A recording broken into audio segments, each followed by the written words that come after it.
and sit down.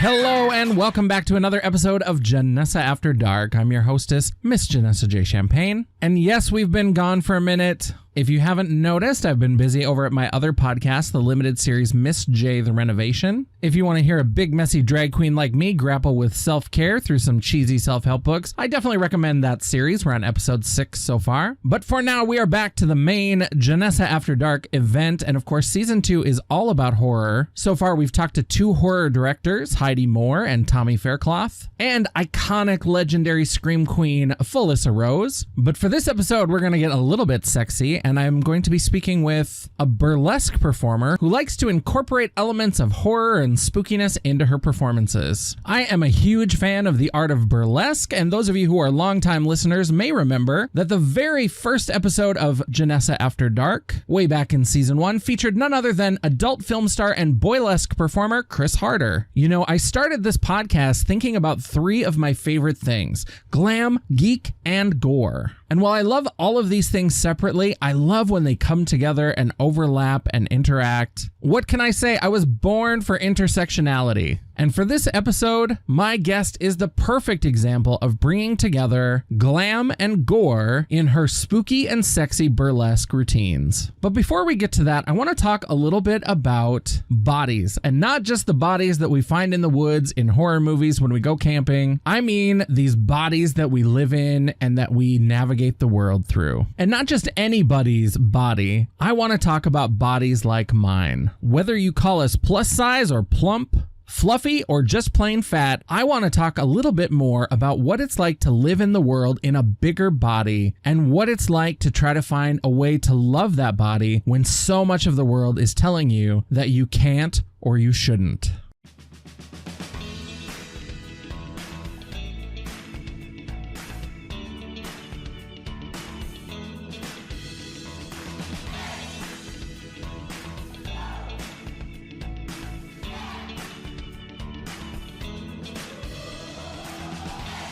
Y'all, it is hard to live in a world that tells you that you yourself are fundamentally wrong.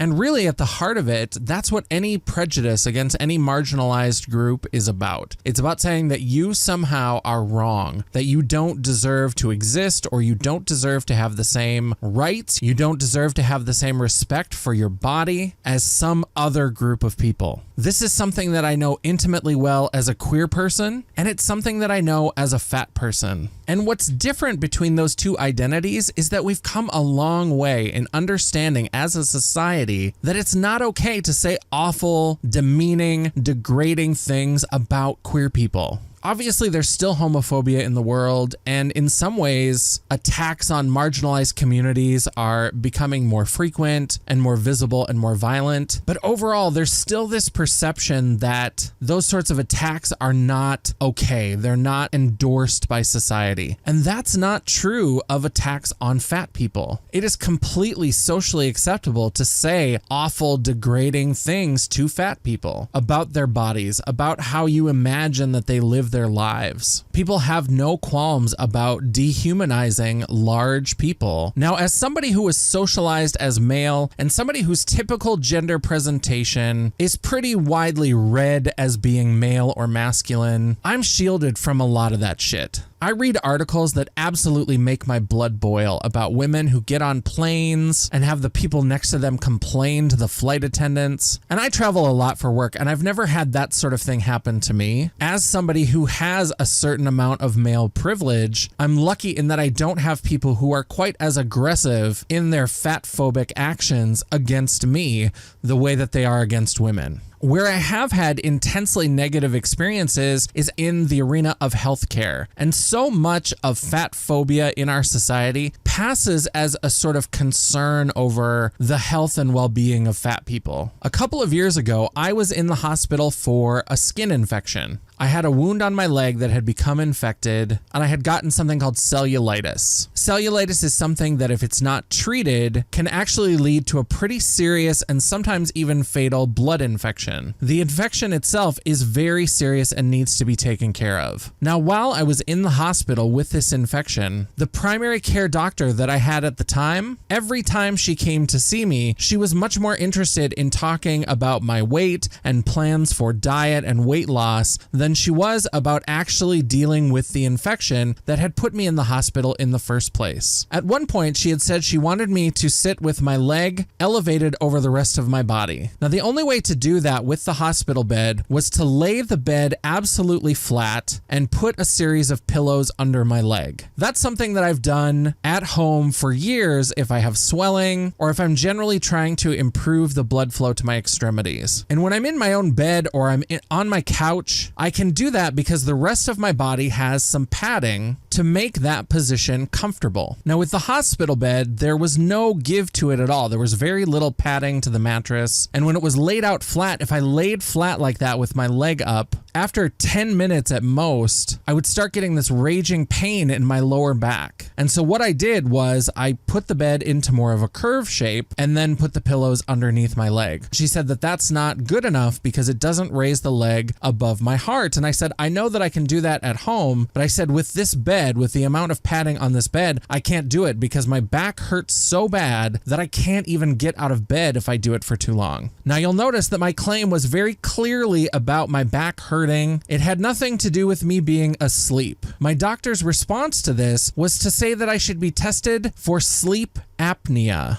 I told her that I didn't believe that I had any trouble with sleep apnea. I didn't have any of the symptoms of sleep apnea, and that really didn't impact what I was there in the hospital for in the first place. Her response to that was to put this condescending smile on her face and give me a lecture about the dangers of undiagnosed sleep apnea. As soon as she left the room, I called for the nurse and I asked if there was a patient advocate in the hospital. There was, and I spoke to her and I found out that you can actually fire your doctor. I don't know if that's the right term, but you can actually get rid of your primary care doctor if you don't want to receive care from them any longer. Ironically, the process that they have in place is that your previous primary care doctor is the one who actually gets to choose your next primary care doctor. Needless to say, I was not okay with that. And so the social worker did some checking, and what she was able to do was she set me up with the next doctor that was on some sort of rotation in the ER. And so he came up the next day to check me over, and he said, don't worry, we're going to find a way to treat this that won't interfere with you managing your diabetes. The problem with that is that I am actually not diabetic. There is nothing in my medical chart that would indicate that I was diabetic, which he would know if he had read it. The whiteboard in the room that lists all of the notes and special circumstances didn't indicate any sort of diabetic meal plan. There was nothing except for my size that would have led him to believe that I was diabetic. And so I said, well, I want to treat this and I definitely want to get out of the hospital, but you should probably know that I'm not diabetic. I'm actually surprised that you don't. And his response was to say, oh, well, I just assumed you would be. This is coming from a doctor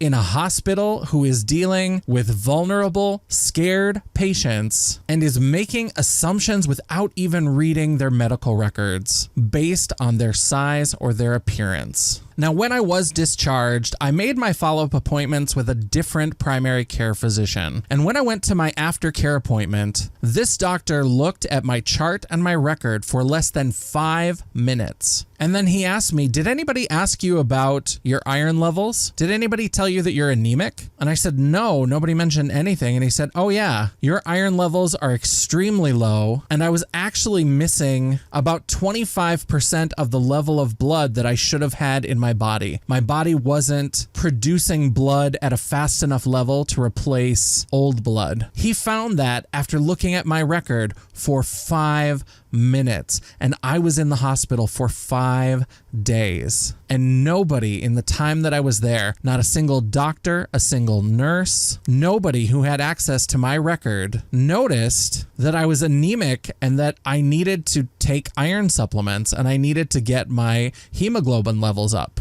They were so busy looking at my fat body and only seeing that and only wanting to treat that they missed one of the primary reasons why I ended up there in the first place. Not having enough blood can impact your circulation, and it can impact your ability to heal wounds, which is how I got the infection in the first place. It also affected my energy levels, but all of that was just chalked up to me being a fat person. That's the kind of mistreatment of fat bodies that can lead to people becoming sicker than they need to be, and it can lead to people dying. And that is not fucking okay. Not by any stretch of the imagination. That is one time where I have experienced very blatant and obvious fat phobia. But like I said, my privilege protects me from a lot of that. The groups that I belong to and the way that my body is perceived in society protects me from a lot of those more aggressive, fat phobic assaults. But the flip side of that is that it also means that my body is mostly invisible. While fat women absolutely get more of the direct aggressive assaults against them, the more blatant and obvious fat phobia,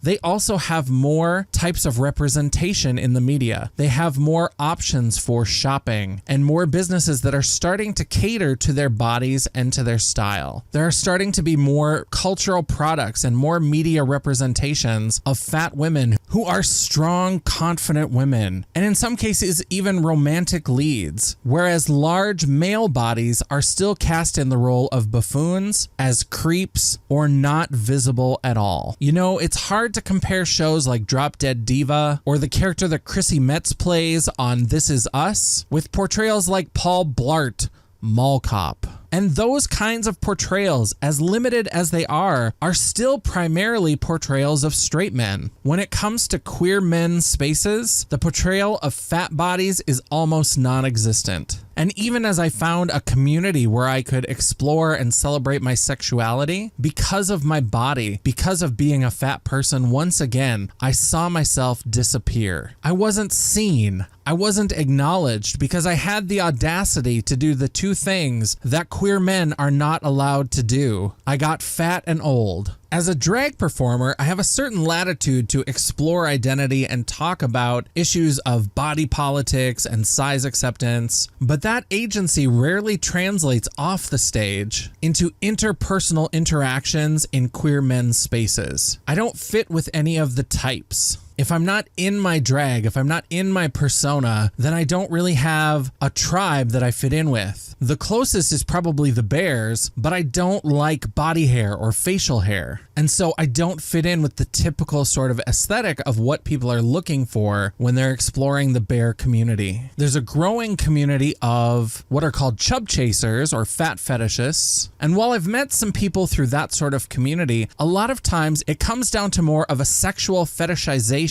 that doesn't necessarily translate well into longer term relationships. And those communities are still developing through websites like biggercity.com or designations in apps like Scruff, but especially living in a place like North Dakota, there isn't a well-developed community of people who appreciate large bodies. And the rest of the community does a good job of either ignoring you completely or making it clear that you and your large body are not welcome. So what can we do as larger people to fight back? And what can you do, whatever your size, to make larger people feel included in the spaces that you participate in and that you create? The first thing for people with bigger bodies is to put in the effort to really get comfortable with the body that you're in. If you don't accept yourself as a fat person, you're not going to put out the sort of energy that is going to get anyone else to accept you as a fat person. And that's difficult, hard, gross, sweaty, uncomfortable work. I get it because I'm there now. I'm not done with it. I'm not through with it. I'm still working on it and I'm still pushing through it every fucking day. You know, so often we put conditions on loving ourselves. If I just lose X number of pounds, then I can love myself. If I just get a relationship, I can love myself. If I just get this job or that job, or if I buy this thing, or if I own this thing, then I can be happy, then I can love myself. We put so many conditions on it. Recently, I wrote a blog post that I called Swimming, and it was really a chance for me to explore this idea of just loving myself without conditions. And the metaphor that I used was water. When you get into a pool or a lake or an ocean or some other body of water, that body of water makes the exact amount of room for you that you need. You displace the exact amount of water to make room for your body. Nothing less. You don't have to make yourself smaller. You don't have to pull in on yourself, and nothing extra. You don't have to put a bubble around yourself. The water rushes up to meet you, and it embraces every single inch of your body. It's not happy to do that. It's not disgusted by the body that it's encompassing. It just does it.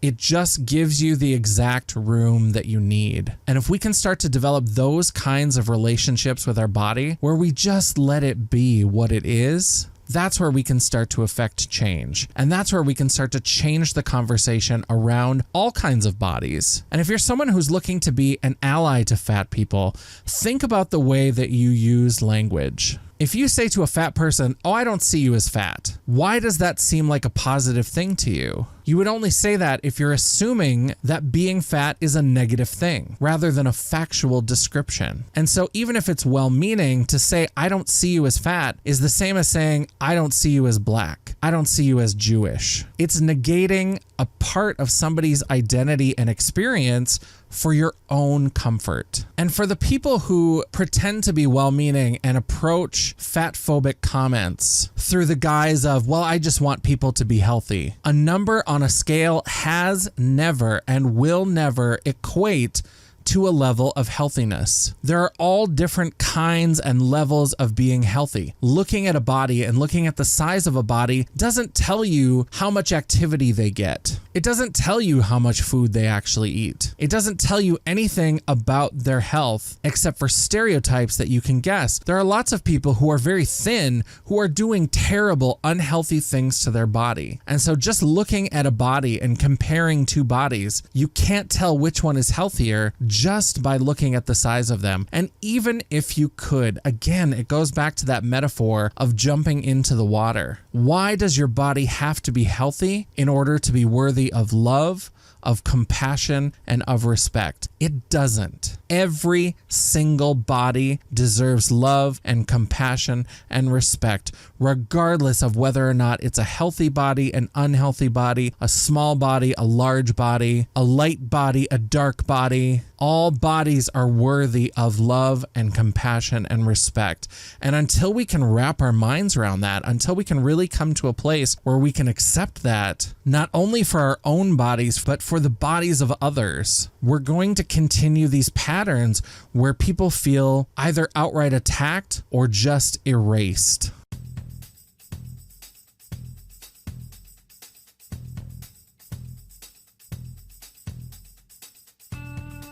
All right, for my special guest this episode, I'm very excited to welcome a really fantastic burlesque performer, cosplayer, makeup artist, and all-around horror lover. She's super active in online communities for body acceptance and fat acceptance, and she's really an amazing inspiration for people who want to just learn to love themselves and who want to let their inner freak flag fly. Please enjoy my interview with the very sexy Kadaver. Well, Kadaver, welcome to Janessa After Dark. I'm very excited to have you. I'm excited to be here. Yeah, it's going to be a good time. And we are almost neighbors. So you're from Wisconsin, right? I am Milwaukee, Wisconsin, yes. And I am from North Dakota. So there's just that pesky Minnesota keeping us apart. Yeah, this is true. Yeah. So tell me a little bit more about you. Are you from Wisconsin originally? Tell me more about Kadaver. Yeah, well, I am born and raised in Milwaukee, Wisconsin. Lived here my whole life. Have not traveled much outside of where I can go in a car. I haven't been on an airplane in quite some time. So looking to change that hopefully very soon. But I've learned the lay of the land out here in the Midwest pretty well.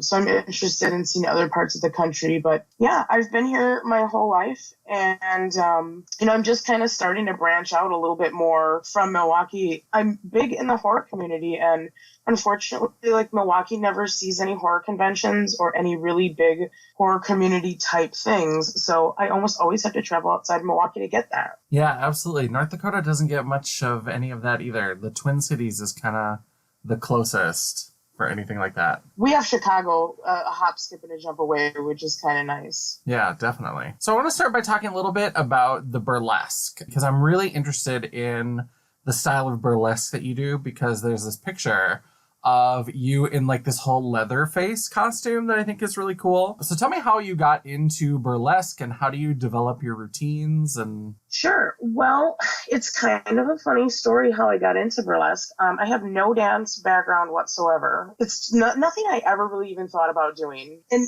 was not really part of the local performing arts community. Like I didn't do theater or any of that in high school, and I didn't actually go to college, so I didn't do theater in college either. So I really didn't have even my toes dipped into any of that at all. And I actually got approached by some people who were like friends of friends that were putting together like a rock and roll burlesque troupe here in Milwaukee. And they really wanted my look and I believe also my popularity, and thought it would be a great addition to their troupe. And they asked if I'd be interested in auditioning. And this was 2017. So I had already been kind of on my body positive journey and, doing all of the work of my modeling and trying to just get more confident myself. And when this opportunity kind of fell on my lap, I thought, well, it's a great chance for me to really push myself outside my comfort zone. I'm kind of in the business of saying yes to opportunities if I think they're going to help me grow, even if it's not something that I would have sought out myself. So I thought, why not go for it? So I said yes. And then I had I think about 2 months to come up with something for the audition to show them what I wanted to do. So I actually went to a good friend of mine who has some theater background and asked if she'd be willing to help me put something together. I had a rough idea of what I wanted to do, and I knew I wanted automatically to put in some horror elements because I'm not a dancer, so I don't have any technical dance ability at all. I knew I couldn't just go out on those merits alone. I just didn't have it. So I thought, well, if I can add some sort of horror elements to this, it'll personalize it. It'll really make it a Katie Kadaver thing.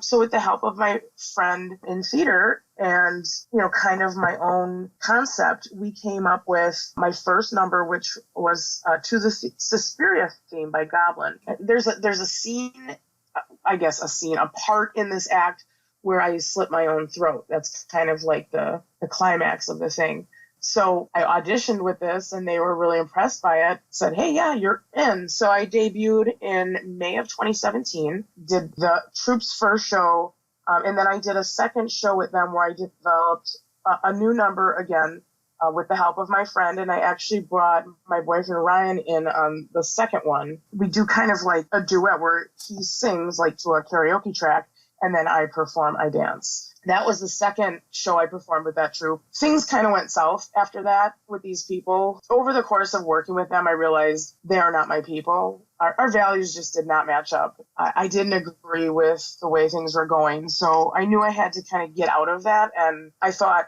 I performed 2 shows. How am I ever going to keep doing this? I kind of reached out to the local community and made some friends that encouraged me to get out from under this troupe that was pretty toxic for me. And I did that. I just started getting opportunities from other local troupes and shows that wanted to bring me on. So I just kept getting these little motivators, whatever the themes of the shows were, I was trying to come up with numbers to go along with it. And it really pushed me and motivated me. So 2017, the majority of that year was spent doing, my own thing kind of away from this other troupe. And it kind of took off from there. Toward the end of the year, I decided to get together with some of these performers I had been working with and put together our own show just for fun, just to give us an opportunity to create something that was kind of spooky and fun. And we did that, and it sort of grew into what is now Grindhouse Tease, this production collaborative that I'm running. That's another story. But that's how I got into burlesque. So it's kind of a long story, kind of involved, but a little bit of a roundabout way to get there, I suppose. You started to mention some body positivity, and I definitely want to talk about that as we go through. And as maybe kind of a way to bridge the two, I'm wondering, as a fat woman, was it hard to get started in burlesque or to find your audience? What were the challenges to getting into burlesque as an art form? Well, I think for me, I really ran into more challenges with my fatness in terms of the modeling that I had been doing before I got into burlesque. So I basically cleared some of those hurdles, at least for myself, ahead of time, and sort of developed an audience based on my modeling, at least a social media audience that was pretty loyal to me. So I kind of had a little bit of something under me going into burlesque where I didn't feel like, oh my God, I'm going to get on stage and people are going to just hate it. I wasn't that afraid to do it, but I did realize that there's this extra layer to burlesque where, when it comes to modeling, I don't have to put certain images out in the world that I don't necessarily like how I look in. But in burlesque, that's live, it's 3D, I'm jiggling, I'm moving, it's everything. I can't edit that. So I knew that I was going to have to get vulnerable and be okay and try to get comfortable with that. And that's been a process for me. I don't strip down to a G-string or anything when I perform. I still cover my stomach, on stage, which for me is just a personal comfort thing. And I hope someday that I can say that's not the case, because I would love to be able to get more comfortable to where I can have my stomach out. But, for now, that's kind of where I'm at, is I'm working to that. But it's been a process, it's been a process to be able to just even get up in front of people and say, hey, look at me. Is basically what I'm doing with a really elaborate performance. But I'm inviting eyes on me and on my body and on my naked body. Yeah, it's been kind of a fun and exciting way for me to reach that next level of comfort with my own body, and also with showcasing, representing fat bodies in a performance space, which I think is so extremely important. I went my whole life basically believing that my body wasn't worth being looked at in that way. I don't think I ever aspired to be a stripper, but I was always envious of what strippers were able to do. The fact that they could just show their body and get money for that. It was a concept as a fat kid and a fat young adult growing up. I just never thought there would be that opportunity for me to do that. And it fucked with me a little bit, as a young woman, trying to find my femininity and stuff. I was told that my body just wasn't good the way that it was. So when I get on stage now and I take off my clothes as a fat woman, it's basically a big fuck you to society. You've told me my whole life that I can't do this. Fuck you. I'm doing it. And people are clapping for it. People are throwing money at me. They love it. The fact that I can do it also with a horror spin, it's magical to me. It really is. I think that that's something that, in terms of my drag performance, has always been very important. I host a lot of the shows that I perform in, and the hosting that I do and the sort of comedy that I bring in is always very sexual. There's a lot of sort of sexuality to it. And I think for me, it was always important. The idea that larger bodies weren't supposed to be sexual bodies, that you were sort of there just for the comedy or just for some sort of visual gag or something. And I thought, no, I'm going to be very outspoken about being sexual, and sexual in a real way, not in a jokey, make fun of it sort of way, but of watch out, girls. You brought your boyfriends. I'm going to fuck him before the night's over. And being very serious about it and kind of pushing people's boundaries in terms of what people felt I was supposed to talk about or could talk about because of my size. So I think that that was something that was always very much on my mind when I was developing my character and my persona. Absolutely. I think I've really found empowerment in being sexy. For many years, I just didn't believe that I was sexy. And to be honest, I probably wasn't. I think I wasn't feeling that way. Even if maybe from an outside perspective, someone would look at me and say, yeah, she's sexy. I wasn't bringing the sexy like I do today. And I think that's all come with my self-confidence. But it's really a very empowering thing, specifically as a fat person, to be able to say I'm sexy, believe that I'm sexy, and then also see that reflected, in the way other people see me. The way other people see me isn't the most important thing, but I think it's always been a factor in how I feel about myself. Being made fun of or ridiculed for my body size, or just feeling like I wasn't good enough. There's a lot of unspoken things that happened to me, especially in my young adulthood, where nobody actually came out and said, you're not sexy, you're not beautiful, you're not fuckable. They just treated me that way. And it's very empowering for me today to move through the world not like that. I don't know, it's a different experience that I guess I'm really enjoying. I think it's why I can own my sexiness the way that I do, because I really do find empowerment in it, again, because it's something I was told there's no way you can be that. And I believe I bought into that. I can remember being a teenager and going to like rock concerts and punk shows and stuff, and seeing the way that the skinny girls were dressing in the leather and the studs and the fishnets and the high boots. And I wanted all of that. But they didn't make boots that went around my calves. They didn't make pleather shorts that would fit my ass. It just didn't exist for me. So I couldn't express the way I felt on the inside, on the outside. And having that disconnect was so painful. It's just, as an artist, I just wanted to do that. It was oozing out of my pores, and I couldn't find a way to make it come true. I used to wear a lot of men's clothes because that's what fit my body the best. A band t-shirt, a pair of ripped jeans, and some, combat boots would work.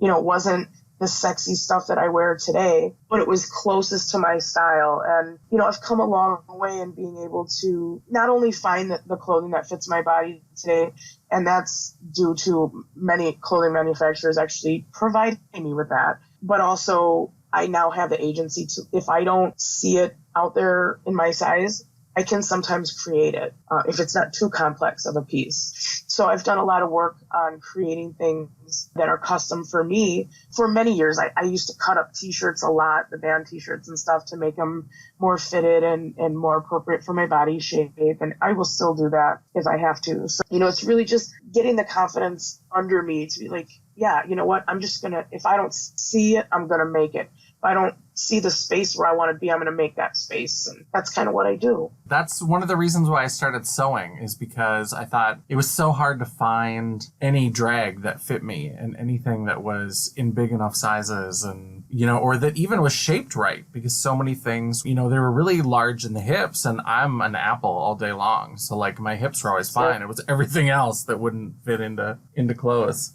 Tell me a little bit more about how your body positivity journey, and especially how you got comfortable with the word fat. Because I know that that's one that I still struggle with, because I know that, it's just a factual description. It's the same as saying somebody is tall or somebody is blonde. It's just a word. And I try to focus on that, but it's so emotionally loaded that I still struggle with using that word. So tell me more about your journey with that word and how you have worked through your body positivity journey up to this point. Well, I think what's helped me get comfortable with the word fat has just been listening to other people use the word. I listen to a lot of fat podcasts where, identify as fat, the people doing the podcast, and they use it as a descriptor. I feel like it's the easiest way to describe, like, plus size or BBW or, overweight or heavy or fluffy or whatever. It's like all these bullshit words. Yeah, we all know we're talking about fat people. Let's just say it. Yeah. It's easy. It rolls off the tongue. It's one of those words. I feel like if I say it enough, I normalize it. Just like if I get naked enough, I normalize a fat body naked for people. It's kind of that thing where the more you hear it, just the more normal it becomes. I kind of do like the idea of taking it back. It was used as a slur against me my entire life. It was a word that I didn't even want to use for a long time, but it's not a swear. It's not a 4-letter word. It's not a curse word. It's a word that people have tried to use against me my entire life. It's like we learned in, kindergarten, if you don't let what this person says hurt you, they're going to stop saying it. And so I guess if I use the word fat to describe me, and you call me fat, it's like, tell me something else new. Come on. It takes the power away from other people is kind of how I see it, I guess. Yeah. And I came to that really through the fat community and these fat podcasters just taking that word back and owning it. I think that's something that I see a lot on social media posts is people will have a post and they'll say, as a fat person, I think this. And somebody always is sort of trying to be well-meaning and they jump into the comments and they're like, I don't see you as a fat person. And it's like, are you not looking at me? What's going on? Right. Yeah, because those people still see fat as a negative word. And I've had people say that to me, like, oh, you're not fat. Like, no, I'm fat. Like, I'm fat no matter how you want to slice it. There's different categories of fat, small fat, mid fat, super fat, whatever. I'm still fat. The fact that you see that word as a negative thing and you're trying to tell me like, oh, you're not fat, you're beautiful, or we've all heard that shit too. They're not mutually exclusive or whatever. Like, I don't have to negate my beauty because I'm fat. I can be both of those things. By using that word, that's what I'm doing. I'm showing people like, this is okay. You don't have to run away from this word. It's fine. And I tell other fat people that too. Obviously, everybody gets there in their own time. One of the things that I try to really instill in people is like, don't let people calling you fat upset you because you're giving a lot of negativity to that word. And we just don't have to do that anymore. What kind of advice would you give to somebody who is starting a body positivity journey? How would you sort of guide them if they were just getting started? They're trying to work through some of these body positivity issues and they're not sure where to look. They're not sure where to find their community of people. What would you give them as advice, having started this journey further back and still kind of working through it today? Well, I think it's really important for people to get some fat people on their social media. Instagram is a great place. There's some great hashtags like fat acceptance and fat activism and stuff that you can follow.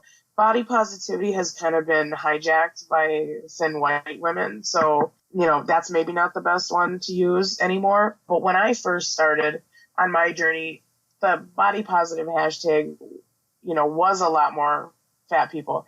And what I got to see were women who had bodies that looked very similar to my body, more similar than any of the bodies I had ever seen in magazines or on TV or, any other place. And the more I flooded my newsfeed with fat bodies, the more normalized it was for me, and the more I could look in the mirror at my own body and see the beauty in it. The first page I ever joined was called Voluptuous Vixens, and they had tons of large women looking gorgeous, and that empowered me so much. But then I joined another group, before like everybody was getting zucked or whatever with their picture. In private groups, you could post nudes. It was a nude sharing group, and it was like mostly fat people. It just gave me such agency to like, be okay in this body when I saw other people being okay in their bodies. And there was a lot of complimenting going on and a lot of just boosting of everybody's self-esteem, because here we were sharing our, what society told us was our imperfect bodies with each other, and just, giving that love and appreciation that we weren't getting anyplace else. And there's a lot of groups now on Facebook that do kind of cater to that. Obviously, you have to keep your clothes on these days, but, it's still like very supportive and people lifting other people up. So I would say get into something like that. Find fat community on the internet, because they're out there. I don't know of any like fat support groups in my neighborhood, but I can log onto Facebook or Instagram and like find that community of other fat people who, can support me through whatever I'm struggling with. And I post in these groups a lot. If I'm having, some kind of body struggle, or I'm in a situation like I go to yoga once a week and I'm the fattest person in the yoga class. Like sometimes I just want to talk about what that feels like with other fat people. And I can do that in some of these groups. So I definitely suggest that people look into finding a community, and, don't be afraid to look in the mirror, like take sexy selfies and naked pictures of yourself, really give yourself some attention, because once you start hearing those positive messages about your body, you gotta find a way to like connect the dots visually too, and start looking at your body. I can remember for years, I was afraid to look at my naked body in the mirror. I'd just jump in the shower really quick and I just wouldn't look. Now I look at my naked body every single day.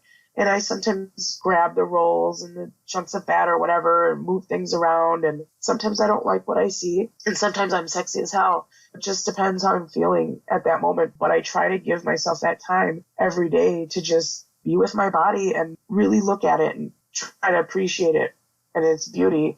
My stomach is the hardest part of me to accept. And I struggle every day with it. Every single day, without fail.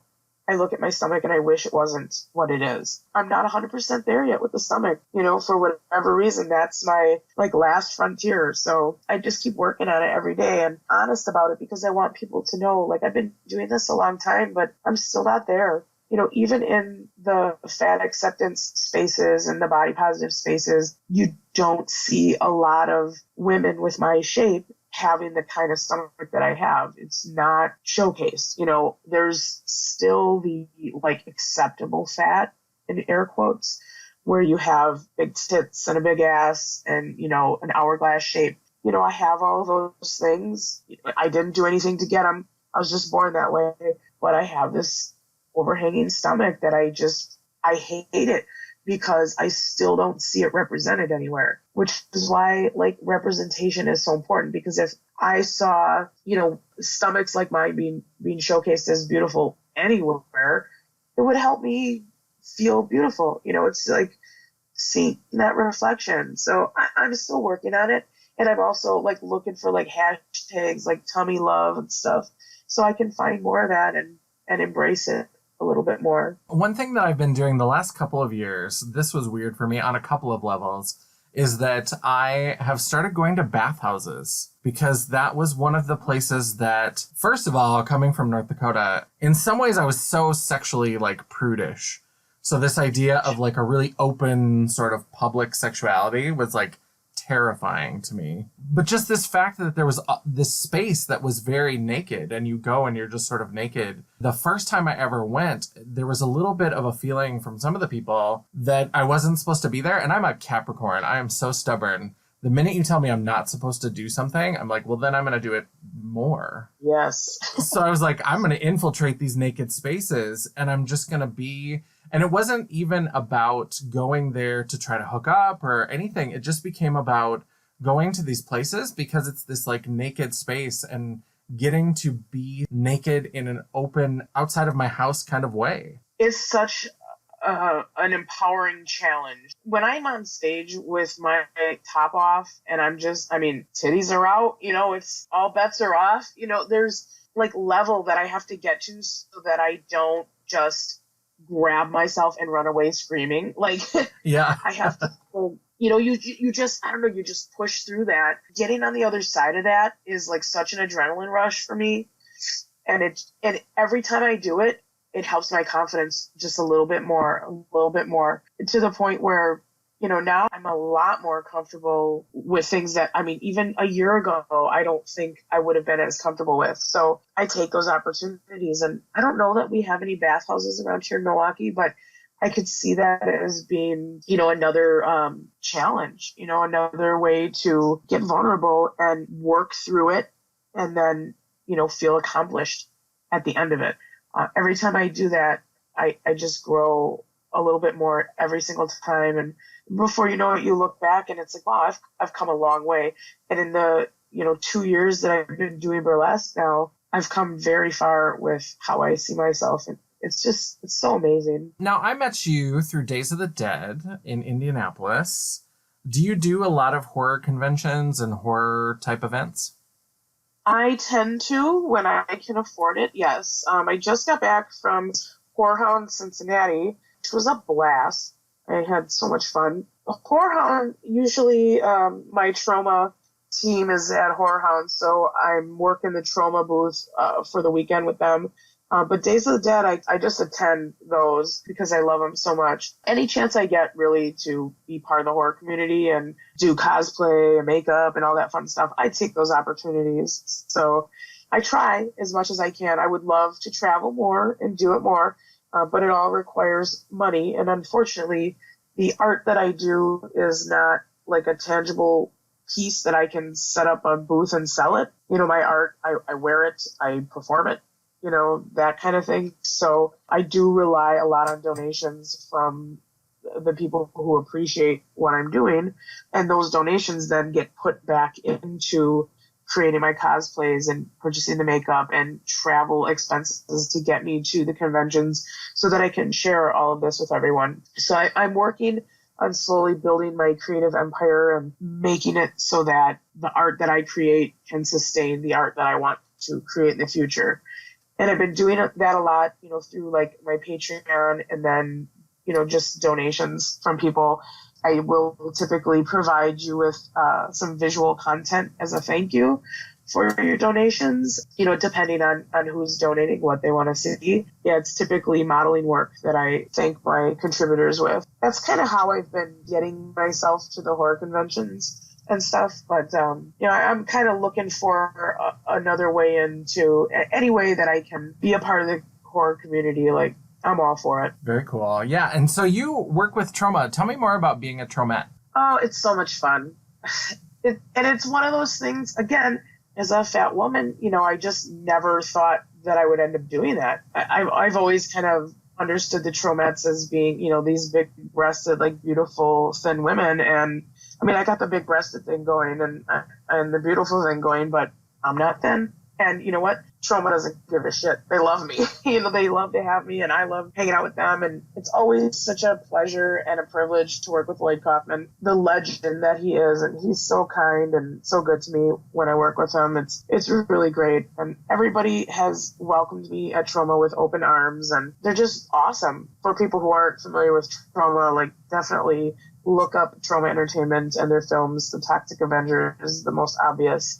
They're just all about ridiculousness and expressing yourself however you want. And, it's a perfect fit for me. Yeah. How did you get involved with that? How did you get started as a traumette? Well, I actually had a friend who was doing it for them in Chicago, and they were asking for, bring some people. We need some extra people. And she thought of me right away and brought me along, and I hung out with them one time and they were like, yes, come back anytime you want, please. That just kind of kicked it off for me. And I said, yes, I would love to come back as many times as I possibly can. And the rest is history. Yeah, I love that. And I love the idea of the changing booth babe, because I think that that's something that I had talked about with Jerry LaRue. He was on the podcast last season, and I was talking to him about how I thought it was so funny that I had gone to the Dirt Candy Productions booth and they were kind of the inverse of what you typically see. Because at Days of the Dead, my first Days of the Dead and the first couple that I went to, there was a lot of these booths where it was an indie horror director. It was a man and he had all the movies, and then he had this sort of busty, beautiful woman who was kind of the booth babe. And then you went to their booth and it was Brooklyn, who was the director. And then Jerry was there to just kind of be the booth babe. He was the eye candy. Sure. I was like, I love that. It's the reverse. And I think it's changing that idea of who's in that community and who's part of that experience. Absolutely. And I dig Dirt Candy and everything they do. They're flawless as far as I'm concerned. But yes, with Trauma too, it's like the films that we're selling at the table and that they're, promoting, it's like all kinds of different independent, like schlocky B-movie type things. And I think to have sort of a real classic like setup just wouldn't work for us. We got to have like crazy people at the booth just to make it fun. And if you ever notice, one of the things I love about Lloyd Kaufman is he never wants to be by himself to like be interviewed or to do anything. He's always got an entourage of misfits, of trauma misfits, no matter where you see him. Very rarely is it ever just him trying to take the spotlight for himself. And he's always bringing all of us along. And I think it's just very representative of what Trauma is. How still I believe the longest running independent film company around. I just dig it. I think they're great. Who's your favorite celebrity or con guest that you've ever run across? Oh boy. That is a good question. Well, I think one of the more special moments for me was when I met Tom Savini, which was pretty recently, actually. It was back in September at Whorehound, Indianapolis. It was actually the Mask Fest portion. Tom Savini was there, and I specifically developed a Texas Chainsaw Massacre Part 2 Leatherface cosplay to specifically impress him. So it was like a big deal. And a lot of people have talked about having not so great experiences meeting Tom. So I was going out on a limb, and it was risky. Let's just put it that way. I met him, and he said what I did was brilliant, and he really dug it, and it was a great experience for me. So that was kind of like a really big sigh of relief for me, and it felt really good to basically get validation from my special effects idol. That was a big deal. Anybody you met that turned out to be kind of a disappointment? Yeah, Danielle Harris was a pretty big disappointment. It was funny because like the picture of Ryan and I with her just popped up like in my memories or something the other day on Facebook, and I'm like, oh yeah, that time Danielle Harris posed for a picture and we got to stand next to her. She just couldn't have been less personable and cold. And I've heard from other women that she is that way towards women and not towards men. I don't know if that's anecdotal or not, but I did not have a very fun experience with her. She's one of the few that I can even think of. Yeah, I've had really good experiences overall. The one for me that sticks out is Ric Flair from Atlanta a couple years ago, the wrestler. Yes, woo! Oh, woo! Yeah, I only bought the photo op because he was gonna have the fancy like gold robe. And so I was like, well, I'm a big drag queen, and that's as close to a drag queen as a wrestler's going to get. So I was like, we should do that. So I bought the photo op, and then I go, and I planned my whole outfit around the fact that he was going to have this gold robe. So it was the year that the Stranger Things kids were in Atlanta. And it was like the first season. It was just starting to blow up. And so all of my pictures with these Stranger Things kids, I'm wearing this weird sort of wrestling-inspired outfit with tiger stripes and stuff. And then we get to the Ric Flair one, and his robe didn't show up. Something happened with the luggage on the plane.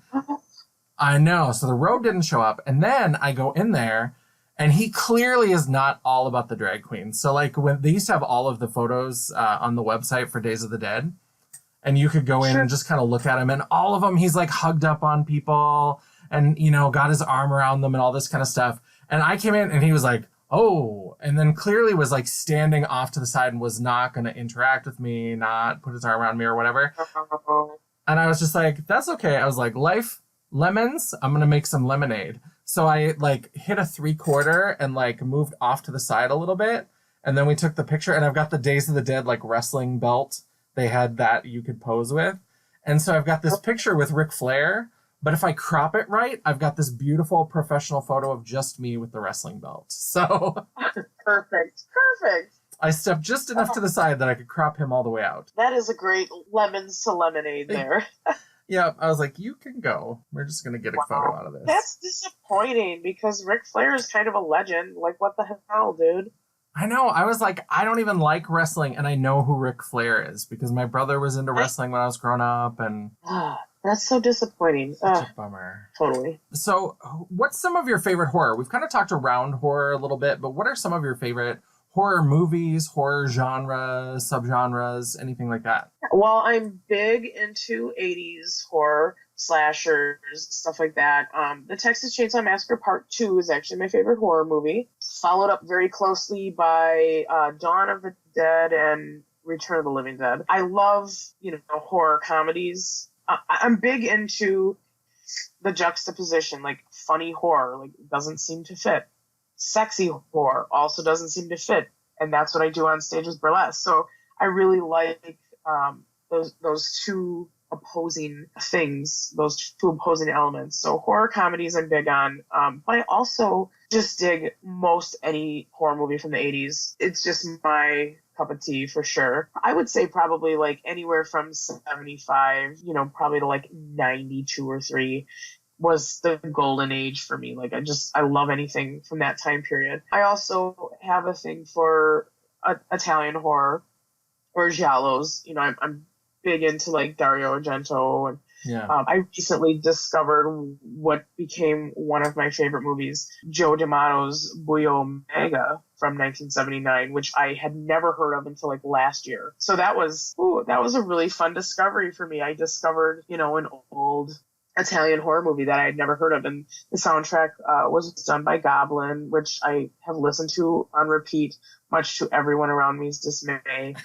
It just instantly became like my shit. So I love that I can still do that there's things that I haven't heard of that I can discover. That's kind of the fun thing about like the back catalog of old horror movies and stuff. I came into horror real seriously a little bit later. I kind of always was into dark and macabre type stuff, but I was terrified of horror as a kid. Freddy Krueger ruined it for me when I was young. So I spent many years steering very clear of it until I realized I was watching a ton of horror on TV, between like watching like Dexter and True Blood and Walking Dead and American Horror Story. And it's like, well, what the hell's the difference? Like, why don't I get caught up on some of these movies? And when I sat down and thought about it, I had seen a lot of horror throughout the years, particularly in high school. The Halloween series was big for me in those years. I finally decided to like really get serious about the older movies too, and like go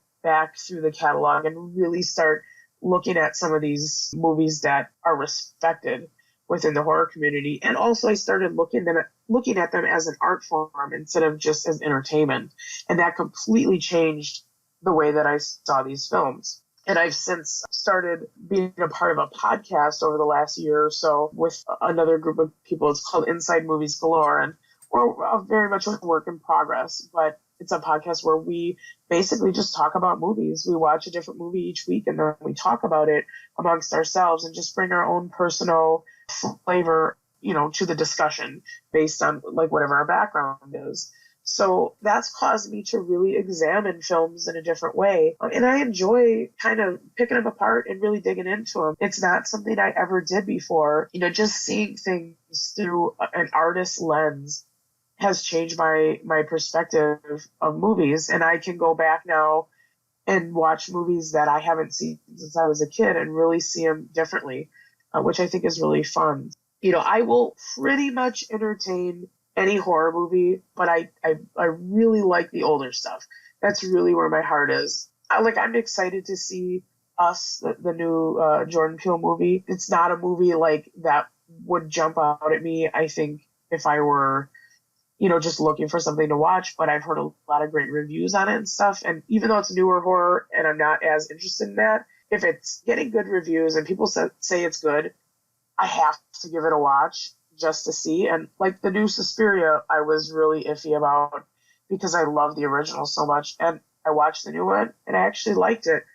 Not better than the original. I enjoyed it and I got a lot out of it. And I think, maybe my bias is waning a little bit, but it helps that a lot of the newer films coming out are like throwback style. That really helps. Like Stranger Things is like that 80s throwback. That helps endear it to me a little bit more, I think. I really respect the actors, like particularly the masked characters, the Michael Myers, the Jason, the Leatherface, where a lot of what they do is in their body language and how they move.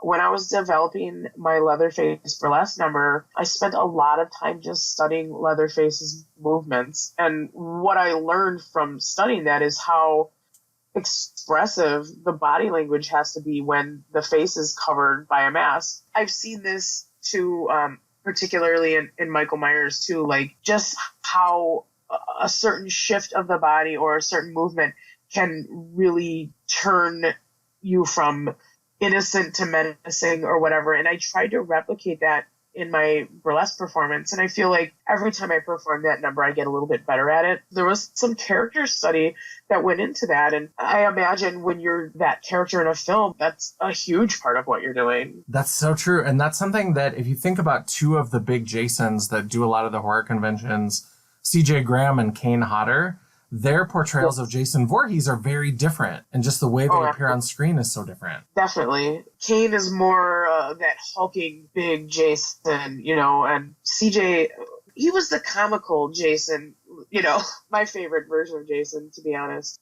Part 6 is my favorite one. Yeah, very different, but again, both very expressive in their own way. All right. Well, thank you so much for sitting down with me tonight. Oh, I had such fun. It was my pleasure.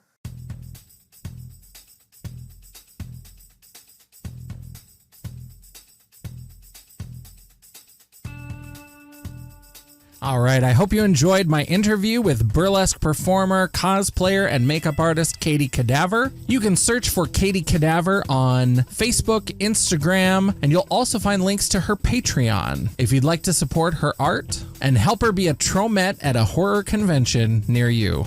If you'd like to hear more about my adventures with self-care and trying to live my best life through cheesy self-help, definitely check out my limited series podcast, Miss Jaye, The Renovation. There are going to be 17 episodes in total, and they are available all of the same places that you can find Janessa After Dark, including SoundCloud, Stitcher, and iTunes. Now, as we're going to publication with this episode of Janessa After Dark, it is the end of June in 2019, and that means that we're winding up yet another Pride Month. So as we're packing up the rainbows for another year, let's really think about how we can make all of our spaces, especially those for queer people, be more inclusive of all different types of identities, all different types of experiences, and all different types of bodies.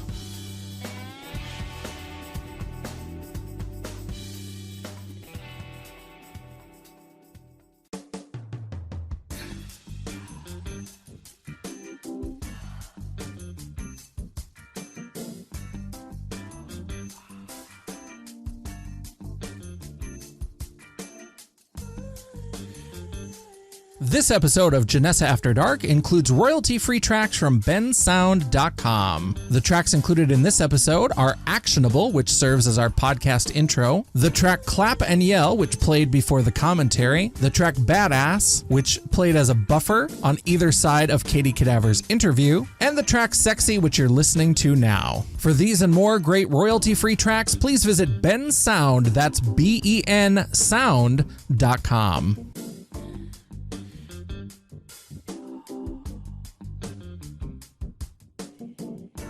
Janessa After Dark is written and directed by Chris M. Stoner and is a Champagne Dreams production.